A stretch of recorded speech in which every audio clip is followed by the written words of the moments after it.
Portes et calandres démontés puis volés, câbles hydrauliques sectionnés.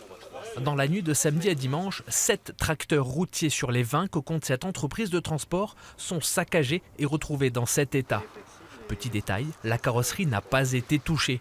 Pour le patron de la société basée dans la zone Eurochannel, pas de doute, c'est du travail de professionnel. Et en plus, il n'y a pas de traces de gasoil ou autre chose au sol. Et les cabines ont été également retournées.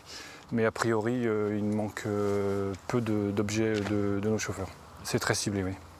Selon les premières estimations, le préjudice financier pour réparer les tracteurs s'élève à 140 000 €. À cela, il faut rajouter les pertes dues aux livraisons non effectuées. Une situation qui révolte Bruno Béliard, d'autant plus que ce n'est pas la première fois qu'il subit des dégâts. Chaque année, on a des vols de gasoil. Au printemps, en 2014, j'ai eu un préjudice de 13 000 €, vol de gasoil.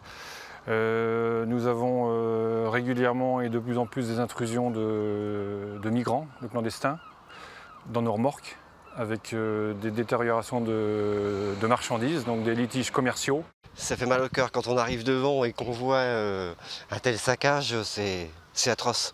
C'est mettre en péril une société, c'est gratuit, c'est de la dégradation gratuite. L'entreprise tourne aujourd'hui au ralenti avec le risque de devoir mettre certains employés au chômage technique. Le patron est d'ores et déjà à la recherche de nouveaux tracteurs pour que les chauffeurs puissent travailler et effectuer toutes les livraisons. Portes et calandres démontés puis volés, câbles hydrauliques sectionnés. Dans la nuit de samedi à dimanche, 7 tracteurs routiers sur les 20 que compte cette entreprise de transport sont saccagés et retrouvés dans cet état. Petit détail. J'ai eu un préjudice de 13 000 €, vol de gasoil. Nous avons régulièrement et de plus en plus des intrusions de migrants, de clandestins, dans nos remorques, avec des détériorations de marchandises ont été également retournées. Mais a priori, il manque peu d'objets de nos chauffeurs. C'est très ciblé, oui. Selon les premières estimations, le préjudice financier pour réparer les tracteurs s'élève à 140 000 €. À cela, il faut rajouter les pertes dues aux livraisons non effectuées.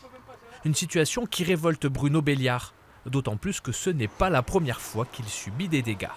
Chaque année, on a des vols de gasoil. Au printemps, en 2014. La carrosserie n'a pas été touchée. Pour le patron de la société basée dans la zone Eurochannel, pas de doute, c'est du travail de professionnel. Et en plus, il n'y a pas de traces de gasoil ou autre chose au sol. Et les